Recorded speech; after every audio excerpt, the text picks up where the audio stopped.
Hi guys, welcome back to my YouTube channel.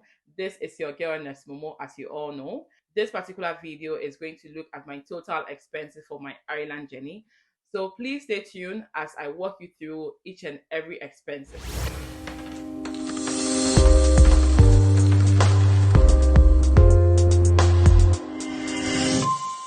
So now let's look at how much I used for the entire process.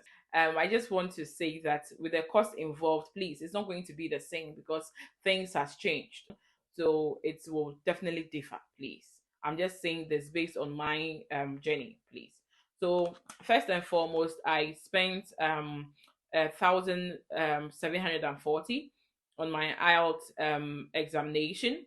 Okay. Then after that, during the time that I was preparing for my documentation and all that, getting people to sign, getting documents from my school. I had to do some payments, and then after I got some of the documents, I had to submit to the notary office for most of my documents to be notarized before I finally submitted. Okay, for the overseas recognition. So with that, I'll say that I think with the document that I got from my school, I spent almost 500 cedis for that, for the document that I got from my school. And then for my documentation, that's the notarization, I think my curriculum was almost like 150 pages. So I spent almost like 300 cedis, okay, on just my curriculum. Then with my transcript and other documents that I had to notarize, I spent almost like a 200 cedis on that, okay. So after I was done with my notarization, then I had to move to submission of the document on the NMBI portal. So with that, I after submission of documents, I had to pay a fee of 350 euros to the National Cemetery Board of Ireland for my documents to be assessed before I got my decision letter. Okay, so whilst I was waiting for my decision letter, I started with my vaccinations. Okay, so I did a basic one. So I also took some basic vaccinations. Okay, so with that, I think I took the varicella, which was 2 shots. Okay, so with that, it cost me a total of 700 cedis.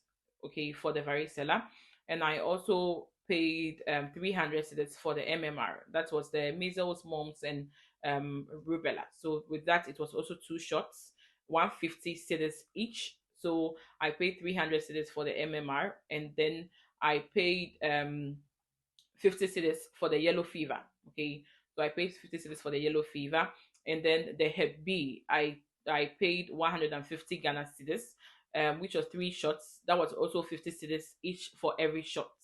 Okay, so that was a total of 1,300 cedis for my vaccinations. Okay, so the next thing that I also paid for, I would say, is my police clearance. Okay, so after I got all my documents during the documentation and also my gather vetting. Okay, the gather vetting, I did the e-vetting. Okay, and I also had to submit my police clearance, so I had to pay 100 cedis. Okay, for my police clearance, and I took a passport picture. That was 30 cedis for the police clearance, so that was like 130 cedis for just that aspect. Then after that, I also got to the visa stage where I paid 1,040 cedis for my visa fee. Okay, 1,040 cedis for my visa fee. So with that, there are some documents that you have to do photocopies, and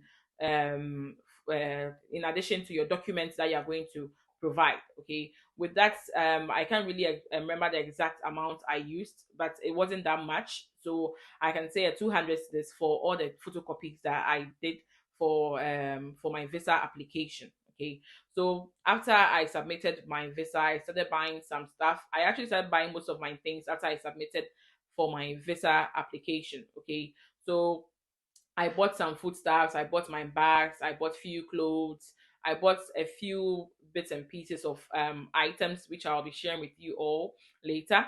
And I think with that I used 5,000 Ghana cedis in buying those items. I Most of my things that I brought were foodstuffs. Okay, with clothes, I just bought a few jeans, a few tops, because I know I wouldn't be able to buy clothes that's really going to suit their weather here.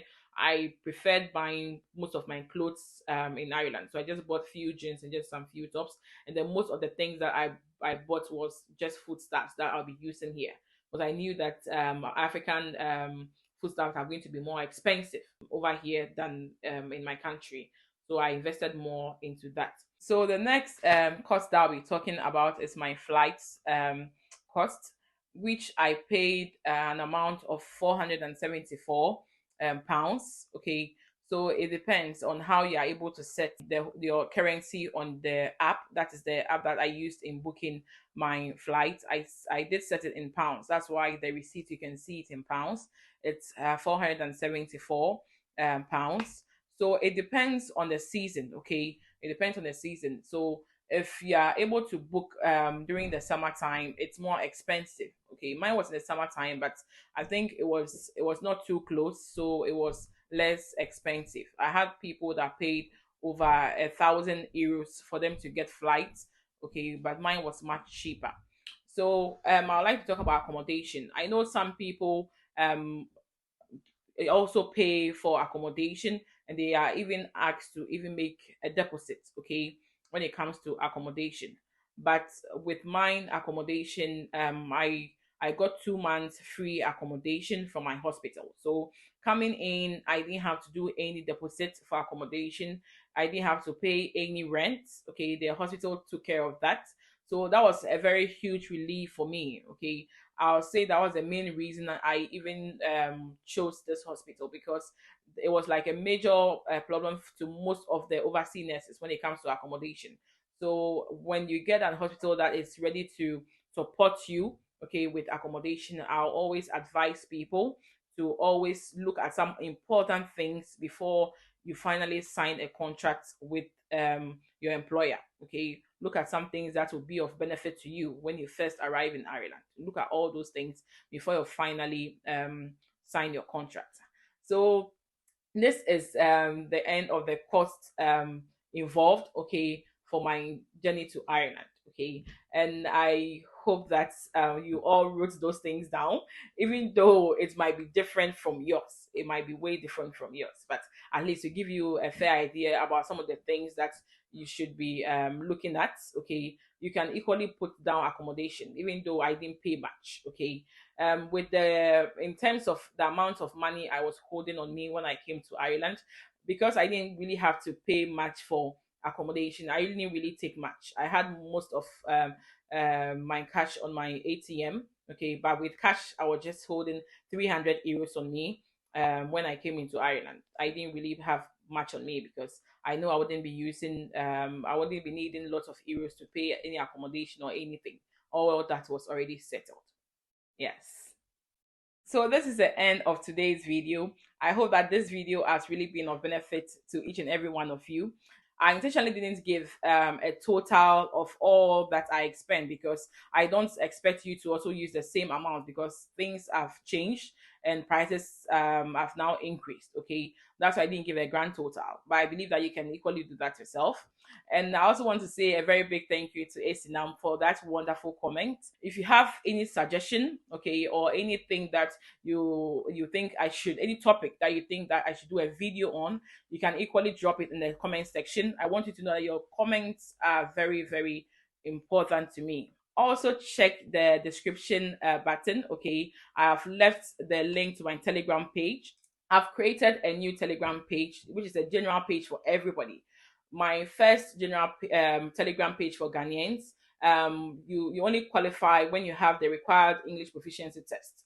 But this page is for everyone, those without the English proficiency test, so that if you have any kind of query, you can put it on that page and we can direct you. So please check the description button, then you can equally join my Telegram page.